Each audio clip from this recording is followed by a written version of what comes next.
नमस्कार, निवेश कार्यक्रम में आपका बहुत बहुत स्वागत है। कुछ तो बात है कि हस्ती मिटती नहीं हमारी, सदियों रहा है दुश्मन दौरे ज़मां हमारा। स्वर्णिम भारत पहले भी था, अभी भी है। हालांकि बीच में कुछ दौर ऐसा आया कि इसकी चमक को कम करने की कोशिश की गई, लेकिन बहुत जल्दी ही हमारा देश फिर से खड़ा हुआ और आज पूरे विश्व में वैश्विक स्तर पर अपनी स्वर्णिम आभा बिखेर रहा है। आज बढ़ता हुआ भारत पूरी दुनिया की केंद्र नज़र में है और सबकी उम्मीदें इस पर हैं, देशवासियों की भी हैं और पड़ोसी देशों की, विदेशियों की।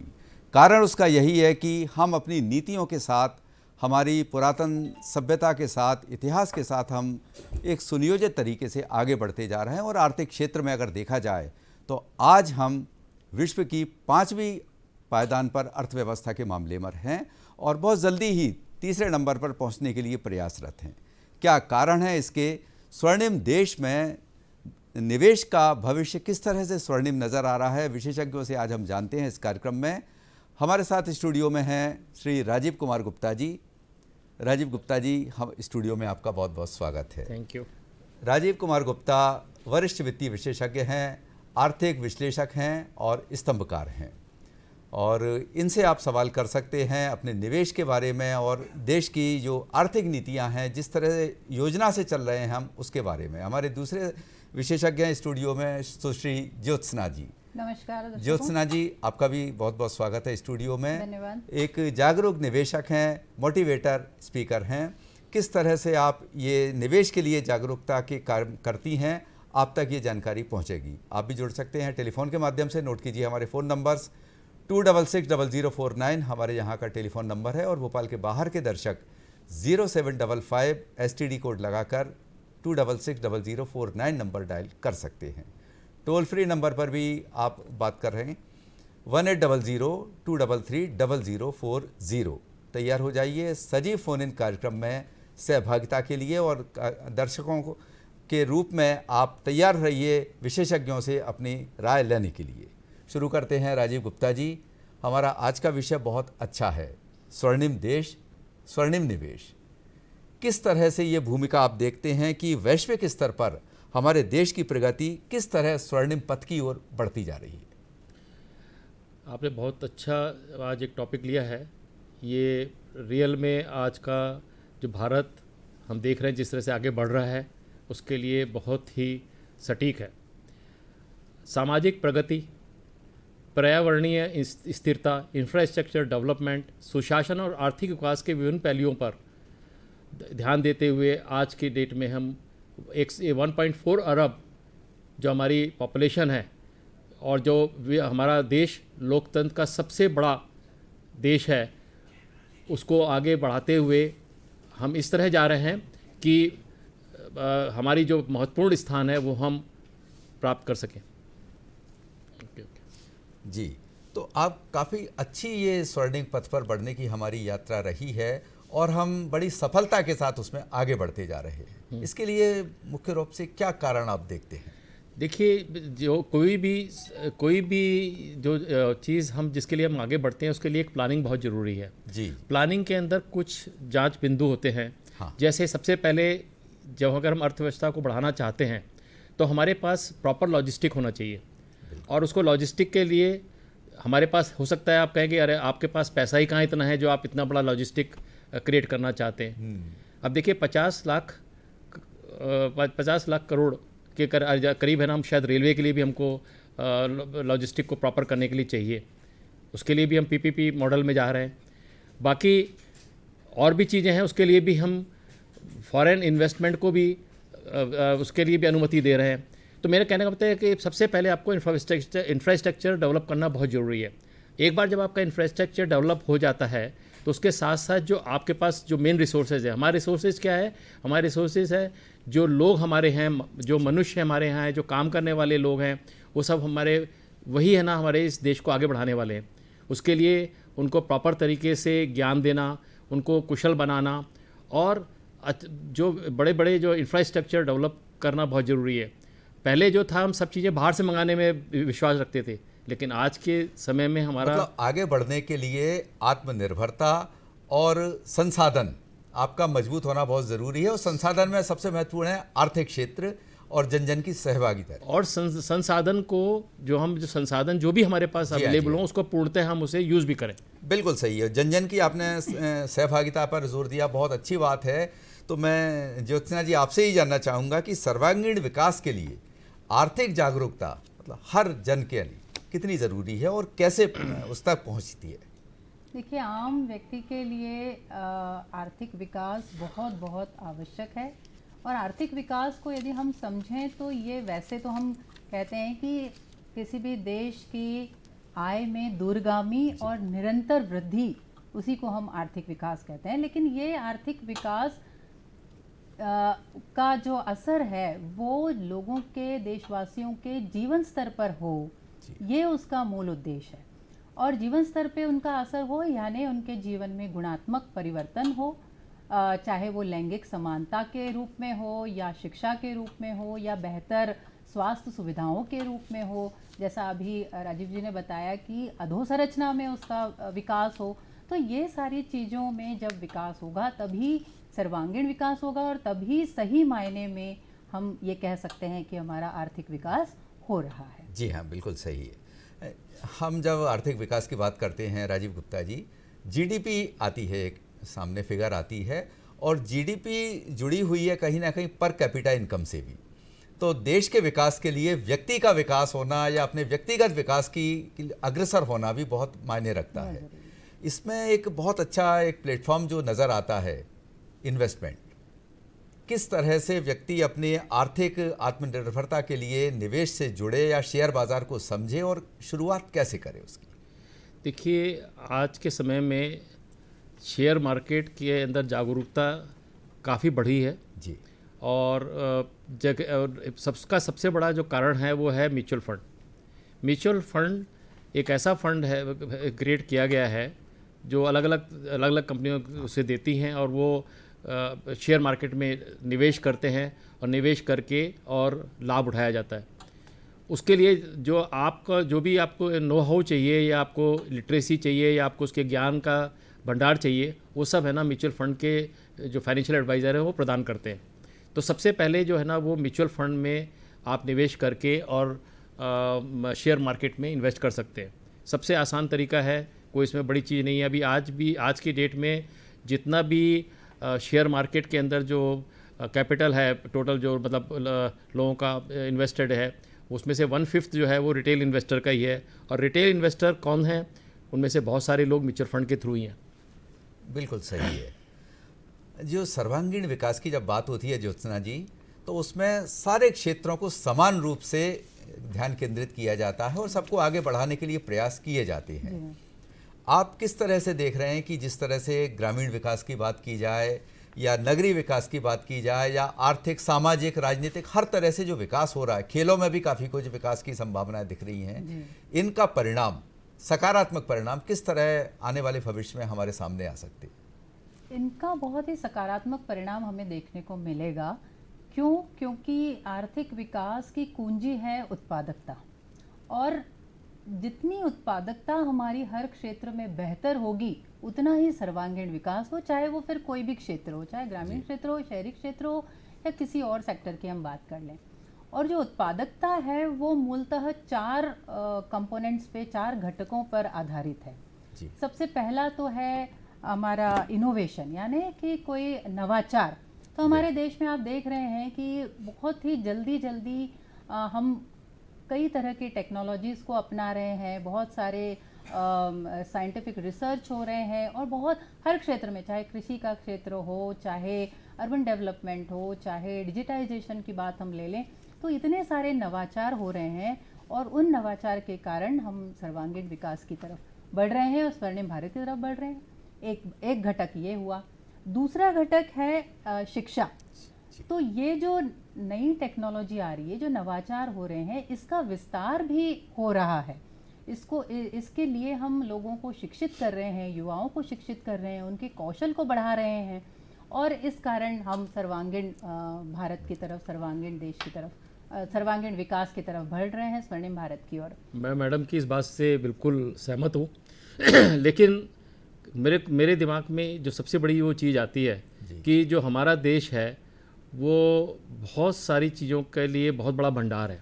जैसे आप देखिए गांव-गांव के अंदर आप जाएंगे, बहुत जगह पर, अभी जैसे मध्य प्रदेश की बात लूँ मैं, बहुत जगह साड़ियों का बनाना, महेश्वरी साड़ी, वो क्या नाम, चंदेरी साड़ी, बाग प्रिंट, इस तरह की बहुत सारे पॉकेट्स हैं। या फिर ना लकड़ी के खिलौने बनाना, जो कि चमड़े का। तो ये सब क्या है, सब जगह जगह पर ये चीज़ें बनाने के लिए, और या फिर और बाकी ना, आप जैसे एग्रीकल्चर ही ले लीजिए, एग्रीकल्चर में एग्रीकल्चर का उत्पाद। तो अभी मेन चीज़ क्या है, इन सब को कैसे चैनलाइज करके किस तरह उनके उत्पादन को बढ़ाया जाए और उनके उत्पादन को कॉमर्शियल में लाया जाए। क्योंकि देखिए ऐसा है, उत्पादन को करना ही जो है ना ज़रूरी नहीं है, उसकी मांग को प्रॉपरली बढ़ाना, उसको चैनलाइज करना, इंपोर्ट के लिए ले जाना, ये सब भी बहुत ज़रूरी है। अभी होता क्या है कि गांव में छोटे छोटे घरों में बनती रहती थी चीज़ें, और वो बेचारे ना कुछ औने पौने दामों में बेच देते थे। जब है ना उनका जीवन ही स्तर प्रॉपर नहीं होगा, तो वो कहाँ से ना आपको एक प्रॉपर तरीके की चीज़ें देंगे। तो मेरे हिसाब से सबसे पहला काम जो देश में किया गया है और किया जा रहा है, ये सेल्फ हेल्प ग्रुप बनाए जा रहे हैं, जैसे लोगों को जोड़ा जा रहा है, क्या नाम, और अलग अलग लॉजिस्टिक बनाए जा रहे हैं, और फूड प्रोसेसिंग यूनिट्स लगाए जा रहे हैं, और उन सबको ट्रांसपोर्ट करने के लिए बढ़िया बढ़िया सड़कें बन रही हैं, और ट्रांसपोर्ट सिस्टम इम्प्रूव हो रहे हैं। ये सब जो है ना सबसे पहला स्तंभ है, जिससे कि हम विकास के लिए दिशा में बहुत जल्दी आगे बढ़ सकते हैं। आपकी बात को मैं और विस्तार देना चाहूँगी कि कृषि के साथ साथ ग्रामीण क्षेत्रों में गैर कृषि सेक्टर में भी बहुत विस्तार हो रहा है। तो जहाँ हमारा किसान या ग्रामवासी पहले सिर्फ कृषि पर निर्भर रहते थे, अब उनके लिए बहुत डाइवर्सिफाइड आय के स्रोत उपलब्ध हैं उनके पास, चाहे वो कंस्ट्रक्शन का हो या सेवा सेक्टर हो। इस तरह के कई सेक्टर्स से उनको आय हो रही है। तो इसलिए भी कृषि पे उनकी निर्भरता कम हो रही है। और जो कृषि में जो अनसर्टेनिटी थी या आकस्मिक नुकसान होने की कई बार इसके कारण, अपने मौसम के कारण यदि आकस्मिक नुकसान की संभावना से भी वो अब बच गए हैं। दूसरी चीज़, ग्रामीण क्षेत्र में और शहरी क्षेत्र में भी महिलाओं की भागीदारी आय अर्जन में बढ़ गई है। तो इसका भी बहुत फर्क पड़ा है हमारे निवेश पर और सर्वांगीण विकास पर और आर्थिक विकास पर। बिल्कुल सही है। वो अब दूर की बात हो गई कि कृषि को मानसून का जुआ कहा जाता था। आजकल पॉली हाउसेस जैसी कई नवाचार, ऐसी टेक्निक आई हैं, उसके सुरक्षा के दायरे में अभी। उसके अलावा एक चीज़ और भी है कि ना, सरकार ने जो बीमा योजना किसानों के लिए दे रखी है, उससे भी उनको कम से कम थोड़ी राहत है कि वो बिल्कुल है ना डूबेंगे नहीं। आर्थिक राहत तो है, सुरक्षा की भावना भी विकसित हुई है, सुरक्षा की भावना है, और उनमें एक कॉन्फिडेंस लेवल भी बढ़ा है। बिल्कुल। और जहाँ तक महिलाओं की बात आप कर रहे हैं, यस, आजकल है ना जो एक फोर्स, एक बहुत बड़ा जो वर्क फोर्स था, जो कि सिर्फ मेल का था, उसको वो डबल इसीलिए हुआ है क्योंकि वुमेन पावर वो भी है ना एक एक्शन में आ गई है। बिल्कुल सही है। और आप देखिए उनको जब वो इकट्ठा होकर के काम करती हैं, चीज़ों को, अच्छी चीज़ों को रखती हैं। अभी इवन कोविड के अंदर भी मैंने देखा था कि घर घर में टिफ़िन बना करके और सप्लाई करना, और ना कुछ इस तरह की जो चीज़ें करने से आप देखेंगे बाद में आकर के बहुत सारे बुटीक्स खुल गए, बहुत सारे ना छोटे छोटे ना टिफ़िन हाउसेस शुरू हो गए। तो कहने का मतलब है कि ग्राउंड लेवल पे से ही शुरुआत हो चुकी है।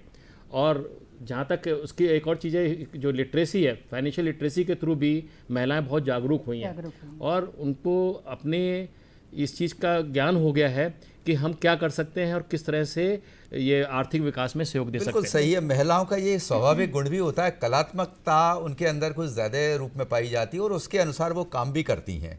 अब उस कलात्मकता को नया नवाचार के जरिए एक नए मंच मिल रहे हैं, नया बाजार मिल रहा है, क्योंकि उत्पादन करना बहुत मुश्किल नहीं है, उसको बाजार उपलब्ध कराना, जैसे कभी गुप्ता जी ने कहा। तो किस तरह से ये आजकल मार्केटिंग के लिए भी जागरूकता महिलाओं के अंदर बहुत आई है। MSME जैसे जो विभाग हैं वो काफ़ी कुछ उनको आगे सपोर्ट कर रहे हैं। आप क्या उसमें से अनुभव करती हैं ज्योत्सना जी कि उसके ज़रिए महिलाएं कैसे आगे बढ़ रही हैं और देश की तस्वीर बदलने के लिए काबिल बन रही हैं? सबसे पहला तो कारण है कि महिलाएं अब शिक्षित हो गई हैं। जी हाँ जी। और शिक्षित होने के साथ साथ वो ये जानती हैं कि पैसे की क्या महत्ता है उनके लिए।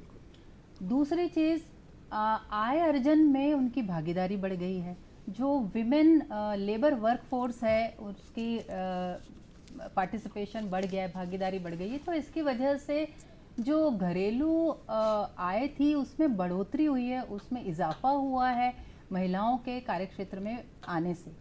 दूसरा चीज़, तीसरा चीज़ जो उन अभी चूंकि इंफ्रास्ट्रक्चर बेटर हुआ है, डिजिटाइजेशन हुआ है, डिजिटल प्लेटफॉर्म्स आ गए हैं, तो उनकी कला को उनकी रचनात्मकता को एक अच्छा अवसर मिल रहा है, एक प्लेटफॉर्म मिल रहा है और उनको बाज़ार की उपलब्धता है। ना सिर्फ इतना ही बल्कि ऐसी बहुत सी शासकीय योजनाएं हैं जो महिलाओं को आर्थिक सहायता उपलब्ध करा रही हैं, जिससे वो अपने उत्पादन को अच्छा रूप दे सकें, उसकी इनपुट कॉस्ट कम कर सकें और उसको बाज़ार तक ले जा सकें और बाज़ार में उसका अच्छा मुनाफा पा सकें। तो ये सारी जो व्यवस्थाएं हुई हैं अभी स्वर्णिम भारत में, उससे महिलाओं की भागीदारी ना सिर्फ उत्पादकता में बल्कि निवेश में भी उनकी रुचि बढ़ गई है।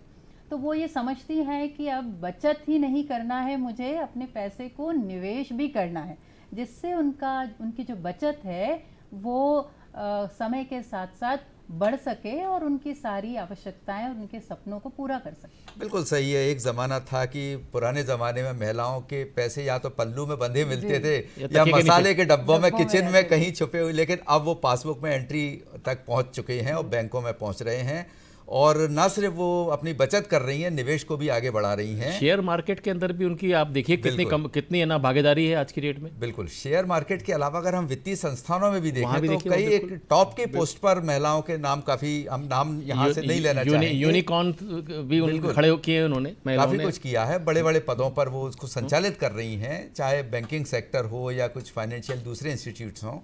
और दूसरी बात यह है कि आपने अभी जिक्र किया ज्योत्सना जी के छोटे छोटे जो ग्रामीण उत्पाद हैं जो कुटीर उद्योग में उत्पादित किए जाते हैं, महिलाओं की कलात्मकता और सृजनशीलता से वो विदेशी बाजार तक पहुंच रहे हैं और वहां उनको अर्निंग तो हो रही है, ये एक अलग मुद्दा है, लेकिन देश का एक जो छवि है वो वैश्विक स्तर पर भारत की एक छवि बन रही है और भारत की पहचान भी बन रही है। बिल्कुल। किस तरह से गुप्ता जी ये वैश्विक स्तर पर हमारे देश के जो प्रतिभा है वो हमारे देश को आगे ले जा रही है? देखिए क्या है कि अभी जिस तरह से हमारे यहाँ जो इंफ्रास्ट्रक्चर क्रिएट हुआ है और बाहर की कंपनियाँ भी आ करके हमारे यहाँ कोलैबोरेशन के अंदर है ना यहाँ काम कर रही है क्या कि हमारे यहाँ लेबर कॉस्ट जो है वो कम है, यानी कि जो लागत है जो हमारे मजदूरी की वो कम है, क्योंकि हमारे यहाँ लोग ज़्यादा है। जैसे चाइना में क्या हुआ था, चाइना में भी यही हुआ था, उनके पास बहुत लेबर बहुत थी और काम करने को तैयार थी और उनको धीरे धीरे स्किल किया गया और उन्होंने सारा काम बाहर के सब लोगों ने वहाँ पर, बहुत लोगों ने जाके कंपनियाँ भी खोल ली, वहाँ पर मैन्युफैक्चरिंग करनी शुरू कर दी और मैन्युफैक्चरिंग करके और सस्ता माल बना करके और बाहर में महंगा बेचा। हमारे यहाँ जो देश में जो हो रहा है पर्याप्त मैन पावर है और हम जो भी चीज़ें बना रहे हैं, जो भी हम इस्टेब्लिश कर रहे हैं यहाँ हम अपनी कर रहे हैं। हम ये नहीं कह रहे कि हमारा सामान बनाओ और ले जाओ जाके बेचो, हम यहाँ बना करके यहाँ बेच रहे हैं। जैसे अभी आप मोबाइल पहले हम है ना बाहर से इंपोर्ट किया करते थे, अब हम एक्सपोर्ट करते हैं। एप्पल जैसी कंपनी वो भी इंडिया के अंदर अपना वो खोल रही है और आज हम सबसे बड़े निर्यातक हो गए। और अभी आपको टेस्ला कार वालों ने भी इंडिया के अंदर अपना कंपनी इस्टेब्लिश करने के लिए कर रही है। उसके अलावा सबसे बड़ी क्या है कि फाइनेंशियल जो फॉरेन इन्वेस्टमेंट है वो भी बहुत आ रहा है।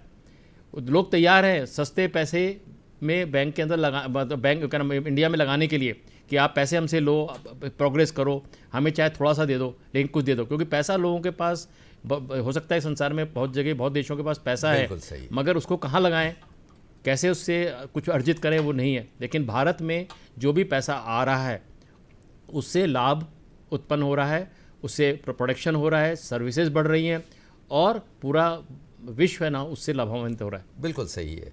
ज्योत्सना जी, भारत को, उभरते हुए भारत को युवा भारत के नाम से भी जाना जाता है क्योंकि युवाओं की संख्या भी ज़्यादा और भारत पूरी तरह ऊर्जावान है युवाओं की तरह। तो युवाओं के अंदर आप किस तरह का ये परिवर्तन देखते हैं? चूँकि युवाओं के लिए सबसे पहला जो लालायित रहते हैं वो अपने शौक पूरे करने के लिए, या गैजेट्स, आजकल तो मोबाइल और इस तरह के इलेक्ट्रॉनिक्स बहुत सारे आइटम्स हैं। जी। लेकिन कुछ युवा ऐसे भी हैं जो जागरूकता में बहुत आगे जा रहे हैं और भविष्य के लिए अभी से प्लानिंग कर लेते हैं। वो जैसे पेंशन स्कीम वगैरह है, या वो जो गोल बना के निवेश की तरफ आगे बढ़ रहे हैं, किस तरह से वो अपना गोल हासिल करने के लिए प्रेरित होते हैं। जी, तो इस कार्यक्रम के माध्यम से मैं सभी युवाओं को एक ये सलाह देना चाहूँगी, ये बात उनके साथ साझा करना चाहूँगी कि आर्थिक निवेश के बारे में उनकी सोच अब बनना ज़रूरी है, बिल्कुल, जिससे उनमें आर्थिक साक्षरता भी बढ़ती है, एक आर्थिक अनुशासन बनता है, निर्णय लेने की क्षमता उनमें बनती है, और भविष्य में उनकी जो भी योजनाएं हैं उसके लिए उनके पास एक पूंजी की उपलब्धता भी बनती है। तो युवाओं को मैं आज ये मैसेज देना चाहूँगी कि वे अभी आय अर्जन तो कर रहे हैं, तो उन्हें सोचना ये है कि किस तरह से, क्योंकि निवेश वो तभी कर पाएंगे जब उनकी आय बढ़ेगी, जब वो ज़्यादा और अलग अलग स्रोतों से आय अर्जन करेंगे। तो सबसे पहले उनको अपनी आय को बढ़ाने के लिए काम करना चाहिए। और वो आय कैसे बढ़ाएंगे? अपने आप को शिक्षित करेंगे, अपने कौशल को बढ़ाएंगे, उनकी जो स्किल्स हैं उसको बेहतर बनाएंगे, प्रशिक्षण लेंगे, और इस तरह से अपने आप को वो इक्विप करेंगे, कुशल करेंगे, जिससे वो ज़्यादा से ज़्यादा अपनी आय को बढ़ा सके। पहली बात। दूसरी बात, अपने खर्चों पर नियंत्रण रखेंगे, क्योंकि आय तो हो रही है लेकिन साथ साथ खर्चा भी होता जा रहा है। तो अपने खर्चों को करने में यदि वो अनुशासित रहेंगे और निर्णय क्षमता के साथ सोचेंगे कि कौन सा खर्च ज़रूरी है, कौन सा खर्च नहीं करने की ज़रूरत है, तो इस तरह से उनका जो उनकी जो इनकम है, उनकी जो आय है, उसको वो सही ढंग से अपने पास जमा कर पाएंगे। जब जमा होगी, उनकी बचत होगी, सेविंग होगी, तब वो निवेश की तरफ बढ़ सकते हैं। और निवेश करने के साथ साथ उनको ये समझना भी ज़रूरी है कि कौन कौन से ऐसे स्रोत हैं, कौन से ऐसे अवसर हैं जहाँ पर वो अपना सेविंग को, अपनी बचत को निवेश कर सकते हैं, जिससे उनकी वेल्थ बढ़े, उनका एक कॉर्पस बने। और इसका सबसे सही इसका प्रिंसिपल सिद्धांत ये है कि जितने जल्दी, अपनी उम्र के जितने जल्दी आप नौकरी करना शुरू कर दिए या कोई व्यवसाय करना शुरू कर दिए, तो जितने जल्दी आप अपने पैसे को बचाकर उसको निवेश करना प्रारंभ करेंगे, उतना आपके पास प्रोडक्टिव वर्ष आपके पास उपलब्ध रहेंगे, उस पैसे को बढ़ने में सहायता होगी।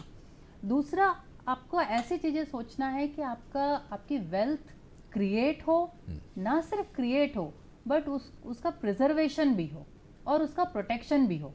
तो प्रोटेक्शन और प्रिजर्वेशन करने के लिए ऐसे बहुत से इंस्ट्रूमेंट्स हैं, जैसे आप इंश्योरेंसेस लें जिससे आपकी सेविंग को नुकसान ना हो। आपने पैसा तो बहुत बचाया, लेकिन यदि कोई स्वास्थ्य संबंधी कोई कैजुअलिटी, इमरजेंसी आ गई, तो वो सेविंग का पैसा हम खर्च कर देते हैं, डाइवर्ट कर देते हैं।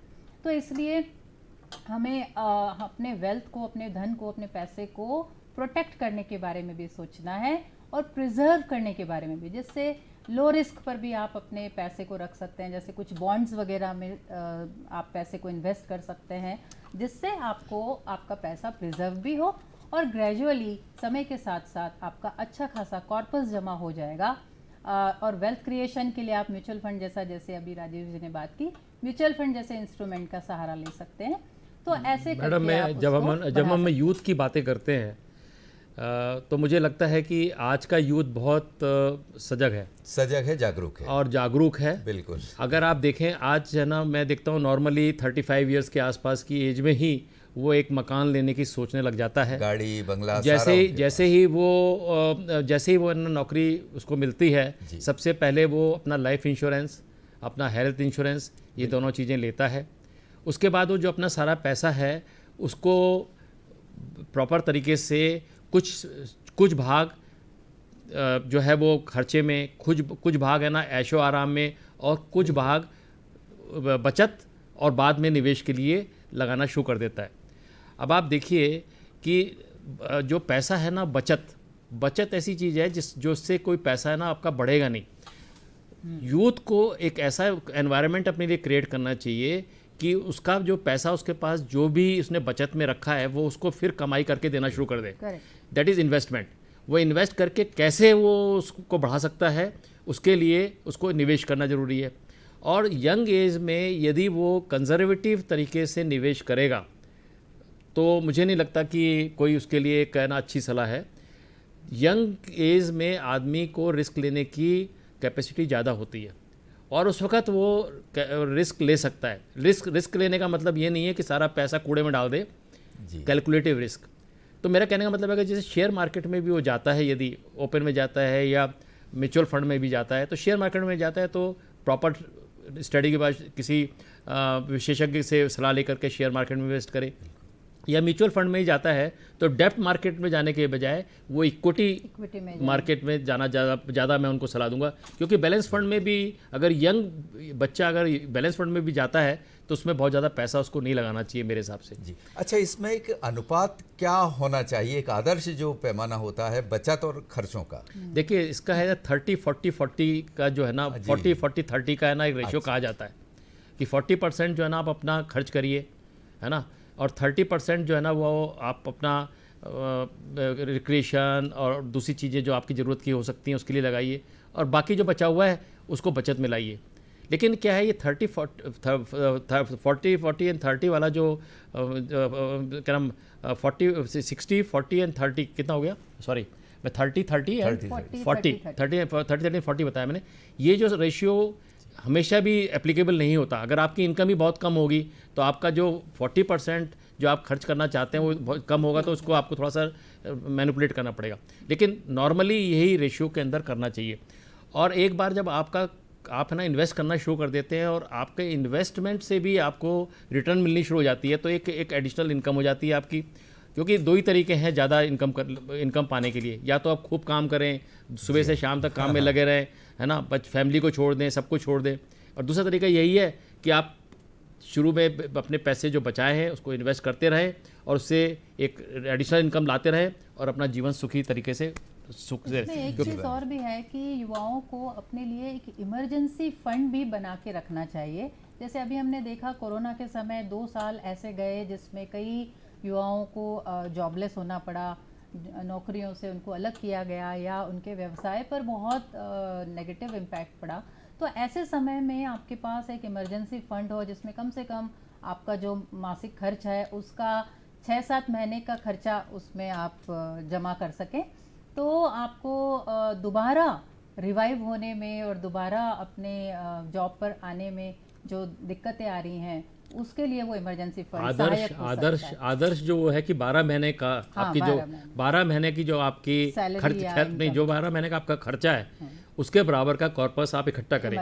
तो जब आप 40-30-30 में आप जाते हैं तो जो 30 बीच वाला 30 है ना, उसी से इमरजेंसी फंड भी क्रिएट होता है आपका। बिल्कुल, क्योंकि वो 30 जो है वो शायद उनकी नीड्स के अलावा जो इच्छाएं हैं प्लस लग्जरी प्लस कॉर्पस के बारे में राजीव गुप्ता जी, आज मेरे को अब याद आ रहा है कि आज बहुत शुभ दिन है, आज गीता जयंती है। बिल्कुल। और हम अपने दर्शकों को बधाई भी देना चाहेंगे कि गीता हमारे एक ऐसा ग्रंथ है जो जीवन का पूरा सार हमें एक दर्शन के माध्यम से समझाता है।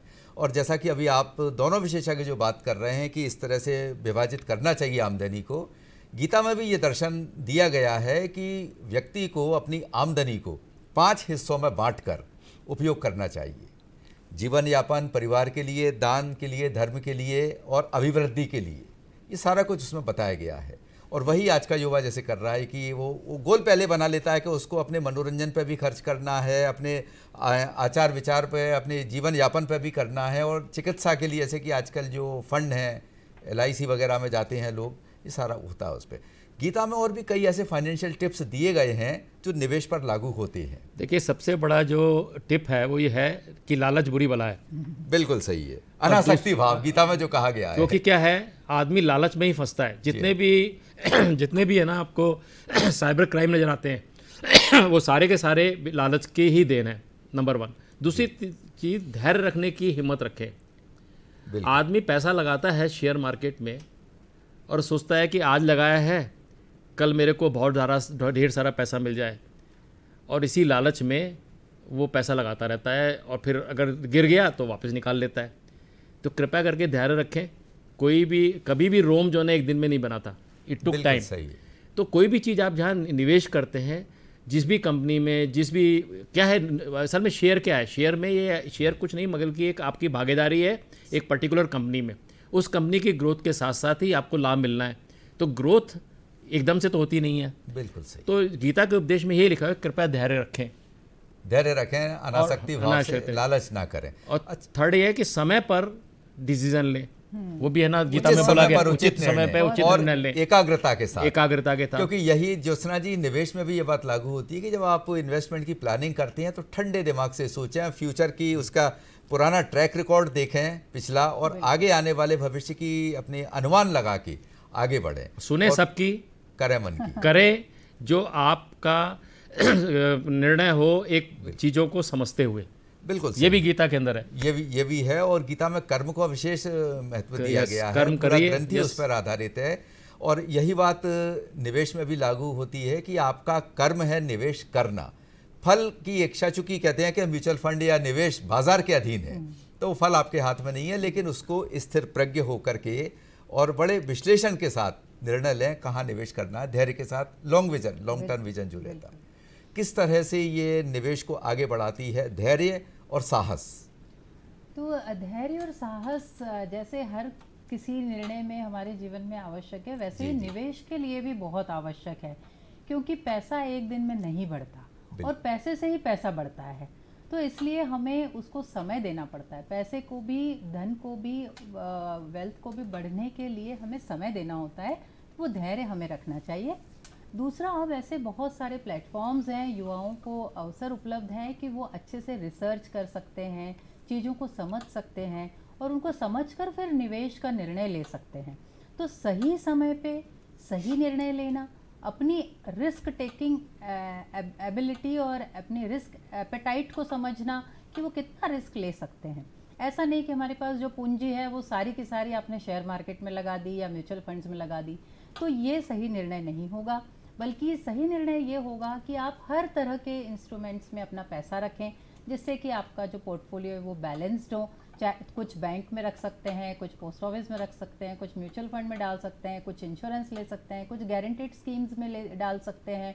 तो इससे क्या होगा, सारा धन आपका एक ही जगह पर निवेश नहीं होगा, डाइवर्सिफाइड होगा और आपकी रिस्क मिनिमाइज हो जाएगी। तो ये यदि आप ध्यान रखेंगे और धैर्य के साथ इसको फॉलो करेंगे, निवेश करेंगे, तो निश्चित रूप से आपको वो सारे लाभ होंगे जो सोचकर आपने वो निवेश किया था। इसके अलावा क्या है, युवकों के लिए, युवा लोगों के लिए आजकल एक नया रास्ता भी खुल गया है, वो है आपका स्टार्टअप। अब आज की डेट में देखिए 10,000 यूनिकॉर्न मतलब जिसमें $1 बिलियन से अधिक का जिसकी वैल्यू वाली जो कंपनी हो गई है, ऐसे 10,000 इंडियन यूनिकॉर्न है। ये कोई है ना, कोई बहुत ज़्यादा एक्सपीरियंस्ड और ये सब चीज़ें नहीं है, ये यंगस्टर ही है। क्योंकि क्या हो रहा है कि अगर आप अपना कुछ पैसा निवेश करके और साथ में आपको जो सपोर्ट मिल रहा है उसको सपोर्ट कर लेने के साथ, यदि आप में काबिलियत है, आप में कुछ नया आइडिया है, तो उसको आप इम्प्लीमेंट कर सकते हैं। और इसको करने से आपको ना केवल अपना लाभ होगा, देश का भी लाभ होगा और आपको पता नहीं कितना आप एम्प्लॉयमेंट भी जनरेट करेंगे और स्वर्णिम भारत जो है ना, स्वर्णिम भारत है, उसकी तरफ हम और आगे बढ़ते रहेंगे। बिल्कुल सही है। स्किल डेवलपमेंट पर, कौशल विकास पर बहुत जोर दिया जा रहा है और ये ज़रूरी भी था, क्योंकि कई प्रतिभाएं ऐसी हैं जो मार्गदर्शन के अभाव में पीछे रह गई थी पहले, लेकिन अब सब उभर कर सामने आ रही हैं। तो स्किल इंडिया किस तरह से नई छवि निर्मित कर रहा है और कौशल विकास युवाओं को कैसे आगे ला रहा है, उनका आत्मविश्वास बढ़ा रहा है और आत्मनिर्भर बना रहा है? आज का समय ऐसा है कि सिर्फ शिक्षा से काम नहीं चलेगा, बल्कि हमें अपने कौशल को बढ़ाना बहुत ज़रूरी है। जिस तरह से नई नई तकनीकें आ रही हैं और हम रोज़ नए इनोवेशंस कर रहे हैं, तो बहुत ज़रूरी है कि हमारे युवा उन तकनीकों को सीखें, अपने कौशल को बढ़ाएं। अभी बहुत सारी ऐसी शासकीय योजनाएं हैं जहां पर सरकार उनको प्रशिक्षित कर रही है और जो इसमें कार्य में उपयोगी होने जैसे कौशल उनको दिए जा रहे हैं, कार्योपयोगी कौशल दिए जा रहे हैं, ताकि वो तुरंत एम्प्लॉयमेंट उनको मिले या फिर वो खुद अपना कुछ स्टार्टअप शुरू करें, अपना व्यवसाय शुरू करें, जिससे और लोगों को भी रोज़गार वो दे सकें। तो सबसे बेहतरीन निवेश है ह्यूमन कैपिटल में निवेश करना। मतलब स्वयं की कौशल को बेहतर बनाने के लिए निवेश करना, क्योंकि ये एक ऐसा निवेश होगा, मतलब वो उसमें यदि आप निवेश करते हैं, अपने स्किल को बढ़ाने के लिए इन्वेस्ट करते हैं, वो एक ऐसा निवेश होगा जो आपको लॉन्ग टर्म में बेहतरीन वापसी देगा, ना सिर्फ स्वयं के लिए बल्कि देश की आर्थिक उन्नति के लिए भी। जी, राजीव गुप्ता जी, जैसा कि स्वर्णिम हम देश की बात कर रहे हैं, भविष्य की बात कर रहे हैं, तो शेयर बाज़ार में अभी काफ़ी कुछ इस समय चमक दमक बरकरार है, क्योंकि अक्सर आपको तो अनुभव है, आपने देखा होगा कि दिसंबर का महीना आते आते शेयर मार्केट कुछ फीका पड़ता दिखाई देता था पहले, लेकिन अभी हमारा सूचकांक निरंतर दिनों दिन ऊपर वृद्धि करता जा रहा है। आत्मनिर्भर भारत में मार्केट की आत्मनिर्भरता को आप कैसे देखते हैं? देखिए, शेयर बाज़ार के बारे में जागरूकता बहुत ज़्यादा बढ़ी है हमारे देश में, और ख़ासतौर से म्यूचुअल फंड ने उनको बहुत सहयोग दिया है। सेंसेक्स की बड़ी लंबी छलांग दिखाई दे रही है, 71,000 तक सेंसेक्स पहुंच जाए ये शायद आपने सोचा होगा, मैंने तो नहीं सोचा था। बिल्कुल पिछले 2 साल पहले भी। हाँ, लेकिन ना वो अभी तो बात करते हैं लोग 80,000, कभी 90 की, कभी 1 तक पहुंचने की बातें करते हैं, क्योंकि गति और दिशा जिस तरह से दिख रही है कोई बड़ी बात नहीं है। उसका सबसे बड़ा कारण क्या है कि जिस तरह से भारत की कंपनियों के रिजल्ट्स आ रहे हैं, जिस तरह से उनका लाभ बढ़ रहा है, और जिस तरह से इंपोर्ट से एक्सपोर्ट की तरफ हम जा रहे हैं, make in India, made in India concept को बहुत ज़्यादा बढ़ावा दिया जा रहा है, उसको देखते हुए जो हमारा रिटेल इन्वेस्टर है उसकी संख्या बहुत बढ़ गई है। बिल्कुल सही है। आज है ना, फॉरेन FDIs इन्वेस्ट करती हैं तो वो अपनी मजबूरी में कर रही हैं। पहले क्या होता था, हम उन्हें कहते थे प्लीज़ आइए हमारी शेयर मार्केट को बढ़ाइए, हमारे बाजार को हमारे बढ़ाई को संभालिए। अब हमें कोई चिंता नहीं है, बिल्कुल। हमारा खुद का जो देशी मार्केट है, देशी जो मार्केट निवेशक है वो इतने ज़्यादा जागरूक हैं कि वो इन्वेस्ट करने को तैयार है। और क्या है, आज है ना, पैसा, पहले जो पैसा बैंकों में रहता था या ऐसे पड़ा रहता था या किसी दूसरी जगह रहता था, हर एक कोई कहता है कि क्यों नहीं मैं भारत की इस इकोनॉमिक डेवलपमेंट और इकोनॉमिक ग्रोथ का पार्ट क्यों ना बनूं। और उसको बनने का एक ही तरीका है कि मैं भी एक भाग बन जाऊं उन सब कंपनियों में से किसी एक, और बहुत कंपनियों में एक भाग बन जाऊं। जब उसकी ग्रोथ होगी तो मेरी ग्रोथ होगी। तो भारत की इकोनॉमी के ग्रोथ के साथ साथ अपनी ग्रोथ करने के लिए शेयर मार्केट में इन्वेस्टमेंट जिस तरह से बढ़ता ही चला जा रहा है, अब हम है ना कभी भी बाहर के लोगों पर बिल्कुल भी निर्भर नहीं है, आत्मनिर्भर है हमारा बाजार भी। 60 लाख करोड़ की संपत्ति जो है ना, यानी कि पांचवा भाग यही छोटे निवेशकों का है आज की शेयर मार्केट में भारत के। बिल्कुल सही है। और दूसरा ये भी है कि भले ही आप बहुत बड़े औद्योगिक घराने की स्तर पर जाके उत्पादन ना कर पाए, लेकिन उनके उत्पादन में अपना एक अंश देकर, योगदान देकर उसका लाभ आप अर्जित कर सकते हैं। भाई शेयर, अगर मैं शेयर का मतलब ही ये है, शेयर का मतलब मैं भी पार्टनर हूँ, चाहे कुछ भी उस अनुपात में आपको लाभांश मिल रहा है उसका। बिल्कुल। और कई जगह ऐसा भी आजकल कुछ ऐसी रियल एस्टेट जो ट्रस्ट आ गए हैं, इन्वेस्टमेंट ट्रस्ट, वो आपको देश और विदेश में भी प्रॉपर्टी का योगदान आपको मिल रहा है, उसमें लाभ मिल रहा है। देखिए अब ये ना, अब जो क्या है कि संसार जो ना एक हो गया है, अब वो वसुधैव कुटुंबकम का हमारा, अब वो फिर गीता पे आ जाओगे आप। वही है सच्चाई। अभी जो बैरियर्स थे ना सारे, वो खत्म हो चुके हैं, चाहे वो निवेश का हो, चाहे ना इन्वेस्टमेंट का हो, चाहे ना पैसा उठाने का हो। आज की पहले ज़माने में जब हम है ना लोन लेते थे सिर्फ, तो जब बड़े बड़े ऊंचे रेट पर भी लोन ले लिया करते थे। आज रेट ऑफ इंटरेस्ट कम लेने के लिए हम विदेशों से भी ऋण ले लेते हैं, क्योंकि वो जरूर और बड़े आसानी से मिल भी जाता है। तो इसका मतलब देश अब है ना, एक भौगोलिक सीमाएं अब सब खत्म हो चुकी है। बिल्कुल उस तरह से। ज्योत्सना जी, निवेश इसलिए भी लोग कर रहे हैं, जैसे कि पहले परंपरागत तरीका था, बैंक में निवेश करते थे, आज भी कर रहे हो, करना भी चाहिए लिक्विडिटी बरकरार रखने के लिए। पोस्ट ऑफिस में भी निवेश की कई सारी योजनाएं होती हैं, और भी कुछ। अब जैसे महिलाएं तो आजकल वो अपने स्तर पे वो किटी पार्टी के जरिए या उस तरह से जो होती है वो भी कम होती जा रही है। अब है ना वो, हाँ वो भी कम हो रही है। अब म्यूचुअल फंड में इन्वेस्ट कर, अब वो म्यूचुअल फंड की तरफ आ रही है। वो जितना पैसा किटी में देती थी, अब म्यूचुअल फंड SIP में जाने लग गई है। SIP के जरिए उससे मुख्य धारा से जुड़ रही हैं। और निवेश का सही मतलब ये भी है कि जैसे म्यूचुअल फंड एक ऐसा प्लेटफॉर्म आपको देता है कि जहां आप इन्फ्लेशन के नज़दीक पहुंच पाते हैं या बीट भी कर सकते हैं उसको। और जब तक आप इन्फ्लेशन को बीट ना करें, आपके इन्वेस्टमेंट वो सिर्फ एक बचत ही बनकर रह जाता है। तो किस तरह से इन्फ्लेशन को बीट करने के लिए और क्या क्या निवेश के टिप्स आप बताना चाहेंगे, म्यूचुअल फंड के अलावा किस तरह से आगे बढ़ना चाहिए? देखिए, जो सबसे अभी जो बात ही चली है कि अभी सबसे बेस्ट जो तरीका है जिसमें ऑप्टिमम रिस्क है जी, वो म्यूचुअल फंड है। बिल्कुल, इसमें ऑप्टिमम रिस्क है और उसमें भी यदि हम सिस्टमेटिक इन्वेस्टमेंट प्लान को देखें, ऑप्टिमम रिस्क नहीं है, ऑप्टिमम रिस्क नहीं है, हाँ, मतलब कम से कम रिस्क है उसमें, मिनिमल रिस्क है। मिनिमल रिस्क है। और यदि हम देखें कि सिस्टमेटिक इन्वेस्टमेंट प्लान हमें एक ऐसा अवसर देता है जिसमें हमारा पैसे पर पैसा बढ़ता जाता है, कंपाउंडिंग होती है, यही उसका मैजिक है। तो उसमें हम जितना जल्दी निवेश करेंगे, जितना अनुशासित तरीके से रेगुलर निवेश करते रहेंगे और जितना लॉन्ग टर्म उस निवेश को बनाए रखेंगे, तो हमें इसका बहुत बेहतरीन लाभ देखने को मिलता है और हमें अपने निवेश के अच्छे रिटर्न्स भी देखने को मिलते हैं। मैडम, मैं एक चीज़ और जोड़ना चाहूँगा इसके अंदर। आपने जो रिस्क इसका एक SIP से रिस्क कैसे मिनिमाइज होता है, वो उसका भी कारण क्या है कि जब आप हर महीने पीरियडिकली जब आप इन्वेस्ट कर रहे होते हैं, कभी शेयर मार्केट ऊपर होता है, कभी नीचे होता है, ठीक है ना। जब नीचे होता है तो आपको ज़्यादा यूनिट मिल जाती है, हाँ। जब ऊपर होता है तो कम यूनिट मिल जाती है। लेकिन क्या होता है, लगातार आप निवेश करते रहते हैं तो अंत के अंदर जब ओवरऑल समय में आपका जो एवरेज है ना, वो ऐसा अच्छा होता है कि आपका प्रॉफिटेबिलिटी हमेशा ज़्यादा मिलती है, बेटर होती है आपकी। तो आपको उसमें रिस्क है ना मिनिमम। SIP जो है ना, सबसे बड़ा एक अच्छा तरीका है किसी भी म्यूचुअल फंड में निवेश करने का। जी, अच्छा, SIP के साथ साथ राजीव गुप्ता जी, आप STP या SWP के बारे में भी थोड़ा सा दर्शकों को जानकारी दें कि ये किस तरह से उनके लिए फ़ायदेमंद हो सकते हैं या कब इसका उपयोग करना चाहिए?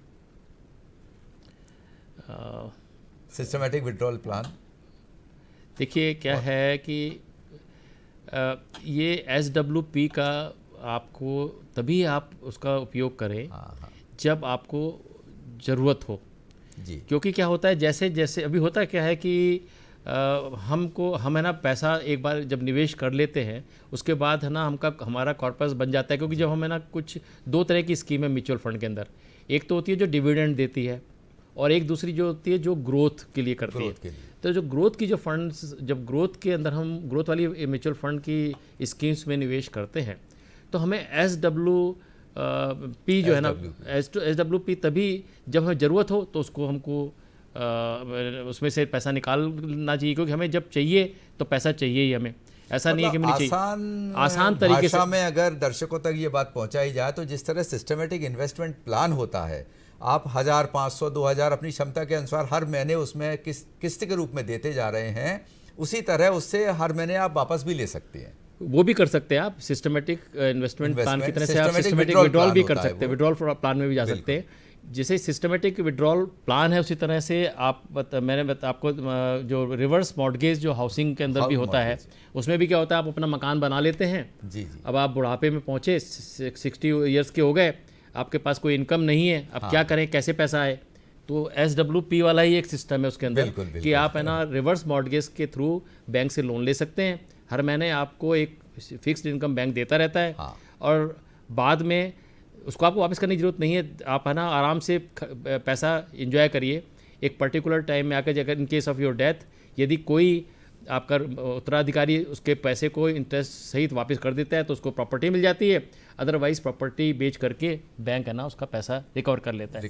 तो वो भी एक तरह का SWP है। सिस्टमेटिक विड्रॉल प्लान की एक और अच्छी खासियत है कि जो वृद्धजन है या सीनियर सिटीजन्स हैं, उनको अपने रिटायरमेंट के समय जो फंड मिला है उसको यदि वो म्यूचुअल फंड में निवेश करें और उससे सिस्टमेटिक विड्रॉल प्लान के अंतर्गत वो यदि ये ऑप्शन लेते हैं तो उनकी जो पेंशन है उसमें इजाफा हो सकता है और वो उसी तरह की लाइफस्टाइल जी सकते हैं जो वो पहले नौकरी पेशा रहते समय जी रहे थे। तो ये सिस्टमेटिक विड्रॉल प्लान से उनको लाभ हो सकता है। और सिस्टमेटिक ट्रांसफ़र प्लान जो आपने STP जो बताया, उसका भी एक बहुत अच्छा लाभ है कि हमने एक फंड में पैसा निवेश किया तो वहाँ से तो हमें जो गेन होना है, जो लाभ होना है वो हो ही रहा है कि 12%, 13%, और फिर हम ग्रेजुअली कुछ अमाउंट दूसरे फंड में ट्रांसफ़र कर रहे हैं जो कि धीरे बढ़ रहा है, थोड़ा स्लो बढ़ रहा है, तो हमें दोनों तरफ से गेन होता है। इधर भी 12% मिल रहा है, उधर भी 10% मिल रहा है, तो जितना पैसा एसटीपी के माध्यम से दूसरे फंड में निवेश हो रहा है, वहाँ से भी आपको गेन होता है। तो ये बहुत अच्छा ऑप्शन है, सिस्टमेटिक एसटीपी का भी बहुत अच्छा ऑप्शन है। और सिस्टमेटिक विड्रॉल प्लान उन सभी के लिए अच्छा है जिनके पास लमसम अमाउंट है, जिन्होंने एक मुश्त म्यूचुअल फंड में निवेश किया है और वो अपने प्रोडक्टिव एज के बाद में या रिटायरमेंट के बाद में उसको सिस्टमेटिकली विड्रॉ करना चाहते हैं, तो हर माह, प्रति वर्ष, क्वार्टरली, 6 मंथली उसको विड्रॉल ले सकते हैं। मतलब बिल्कुल सही है। और एसटीपी को अगर समझाया सरल भाषा में कि दोनों हाथों में लड्डू है। बिल्कुल। आपने ल्यूकेट फंड में एक साथ पैसा जमा कर दिया, ल्यूकेट फंड में आपको अधिकतम ब्याज मिल रहा है बाकी संस्थाओं के अपेक्षा, वहाँ ब्याज मिल ही रहा है और हर महीने या हर हफ्ते वहाँ से एक निश्चित राशि म्यूचुअल फंड में ट्रांसफर हो रही है, तो उधर से भी आपको ग्रोथ का पैसा आपको मिल रहा है। करेक्ट। वो एक आपने अंडे जो है ना एक की जगह अलग अलग जगह बांट दिए, बिखरा दिए। अच्छा, एक चीज़ और भी, म्यूचुअल फंड में अभी जो लेटेस्ट है ना इनकम टैक्स के रूल्स आए हैं, उसके अनुसार से जो डेप्ट जो स्टूडेंट्स हैं उसमें जो निवेश करते हैं जो म्यूचुअल फंड, वो टैक्सेबल हो गए हैं, तो उसके लिए उसका भी जरा थोड़ा ध्यान रखना ज़रूरी है। इसलिए बैलेंस फंड या शेयर मार्केट में जो इन्वेस्ट करता है म्यूचुअल फंड, उसके अंदर ही हमको निवेश करना चाहिए, खासतौर से जो आप बता रहे हैं ओल्ड एज वालों के लिए, उनके लिए मैं कहूँगा। एक और बहुत अच्छा इंस्ट्रूमेंट है जिसमें हमें गारंटेड रिटर्न मिलता है। ऐसे इंस्ट्रूमेंट है, बहुत सारी कंपनीज के हैं।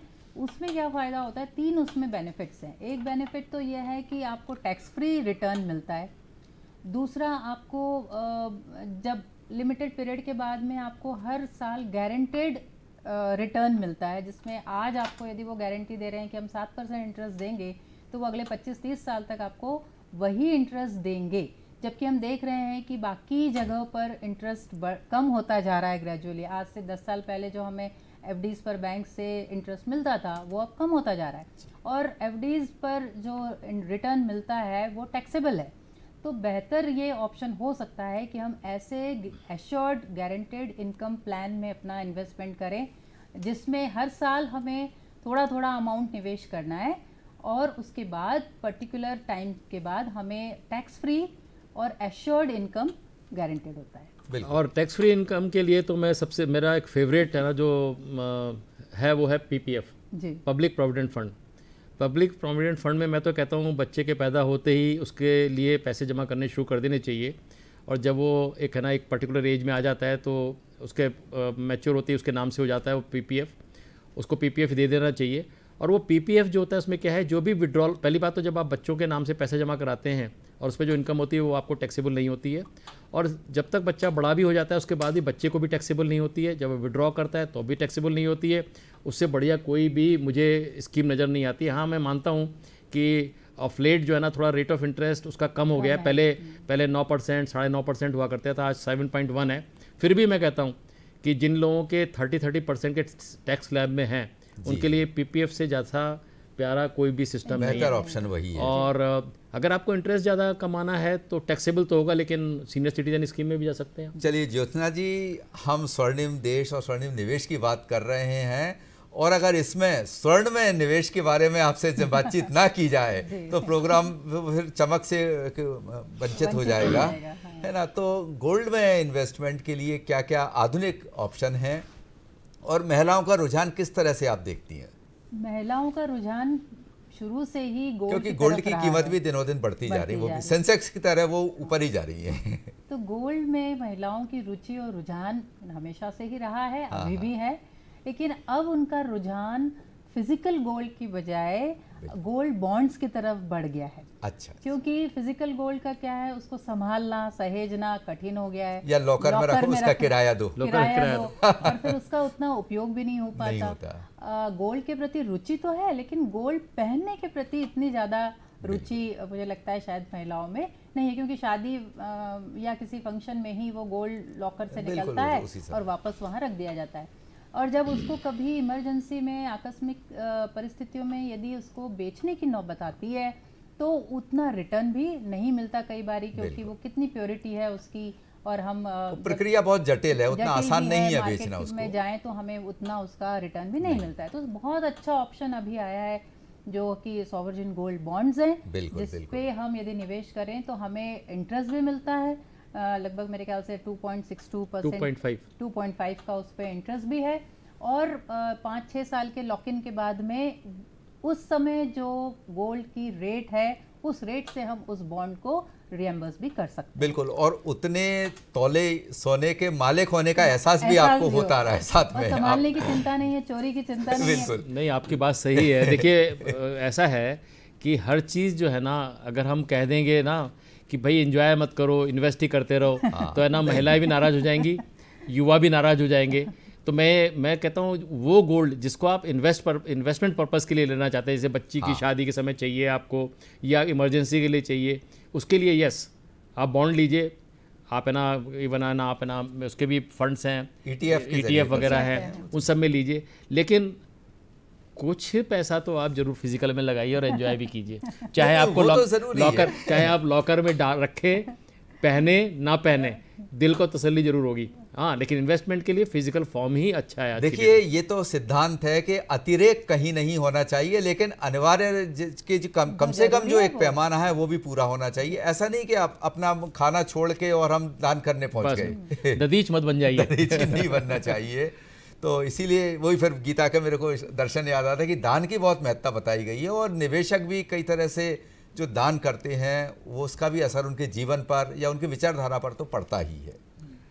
अब निवेश में भी दान करवा सकते हैं आप ऐसे से जो आप, अगर आप दान के साथ अगर शेयर लेना चाहते हैं तो कुछ ऐसे शेयर में कर दीजिए जिसमें जो शेयर लगता है आपको बढ़ भी सकते हैं और नहीं भी बढ़ सकते, तो ठीक है, निवेश कर दीजिए उसमें। नहीं, दान अगर दान कर सकते हैं, लेकिन इन्वेस्टमेंट ये बहुत अच्छा एक विकल्प आता है कि दान भी कर सकते हैं या ना करें, लेकिन गिफ्ट उपहार जरूर आप दे सकते हैं। बिल्कुल उपहार दे सकते हैं। SIP के जरिए आप अपने आने वाली पीढ़ी के लिए वो फंड, उसकी पॉलिसीज दे सकते हैं, बॉन्ड्स दे सकते हैं। हाँ, ऐसे बहुत है इंस्ट्रूमेंट जिसमें दान और उपहार साथ में चल रहे हैं। ग्रैंड पेरेंट्स अपने प्रपोजर हो जाते हैं और अपने नाती पोतों के लिए कुछ निवेश करते हैं। तो ऐसे बहुत सारे इंस्ट्रूमेंट हैं जिसमें उनकी एज के कारण वो स्वयं के नाम पे तो निवेश नहीं कर सकते, लेकिन अपने आगे की जनरेशन को उपहार स्वरूप कर सकते। तो अब दर्शकों, हमारे आज के कार्यक्रम का समय समाप्ति की ओर है। आप दोनों विशेषज्ञ, राजीव गुप्ता जी आप और ज्योत्सना जी, आप दोनों हमारे स्टूडियो में पधारे, आपका बहुत बहुत धन्यवाद। और काफ़ी अच्छी जानकारी आज इस आपके जरिए कार्यक्रम तक से पहुंची है दर्शकों तक। दर्शकों, आपका भी बहुत बहुत धन्यवाद। अगली बार नए विषय के साथ हम फिर हाजिर होंगे, तब तक के लिए नमस्कार। Thank you. पता ही नहीं चला कब समय निकल गया। Thank you.